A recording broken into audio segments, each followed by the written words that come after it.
वालेकुम स्टूडेंट्स, कैसे हैं? उम्मीद करती हूँ आप सब लोग खैरियत से होंगे। आज हमारी उर्दू में जो है उन्वान वो है जीम की पढ़ाई।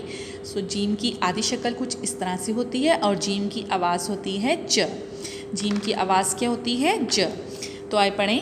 ज जंगल, ज जूता, ज जुराब, ज जामन, ज जाल, ज जुगनू।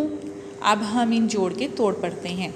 जीम नून जुन, जीम नून जन, गाफ लाम गल जंगल, ज जूता, जीम वा जू, ते अलिफ ता जूता, ज जुराब, जीम रे अलिफ रा जुराब, बे जुराब, ज जामन, जीम अलिफ जा, मीम नून मन जामन, ज जाल, जीम अलिफ जा, लाम अलिफ ला जाला, ज जाला, जीम अलिफ जा, लाम अलिफ ला जाला, ज जुगनू, जीम गाव ज, नून वाव नू जुगनू।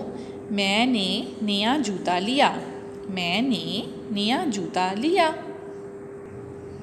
जी बेटा, और आपकी जो इसका वर्क है, तस्वीर देखकर दुरुस्त लफ्ज़ पर दायरा लगाएंगे।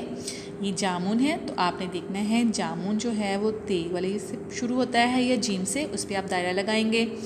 ये हलवाई है तो हलवाई आप देखेंगे कि हे से हुक्का और हे से हलवाई, हलवाई पे दायरा लगाएंगे। खैमा है तो खैमे को आप देखेंगे, और ये जुगनू है तो जुगनू देखेंगे कि किससे शुरू होता है। और नीचे कुछ तस्वीर दी गई हैं, उनके नाम आपने लिखने हैं। आपने ये सारा कंप्लीट करना है और मुझे सेंड करना है। Thank you so much.